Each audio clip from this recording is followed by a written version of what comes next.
ആരും കാണുന്നില്ല എന്ന് വിചാരിച്ചോ? മുകളിൽ നിന്നെല്ലാം കാണുന്നുണ്ട്, ആളിവിടെ നിൽക്കുന്നുണ്ട്, കണ്ടില്ലേ?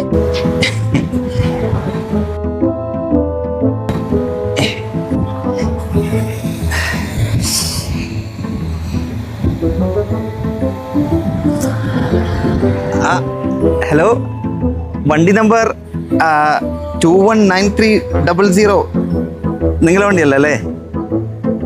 ഞാനിപ്പോൾ RTOയിൽ വിളിച്ചപ്പോഴാണ് നിങ്ങളെ നമ്പർ കിട്ടിയത്. ഞാൻ ചെറുതായിട്ടൊന്ന് തട്ടിയിട്ടുണ്ട് നിങ്ങളെ വണ്ടി. ഞാൻ പിന്നെ ഇങ്ങനെ തട്ടിയിട്ട് ഓടിക്കളയുന്ന ടൈപ്പൊന്നും അല്ല ആയതുകൊണ്ട്. അപ്പോൾ ഇങ്ങോട്ട് വരില്ലേ? ശരി.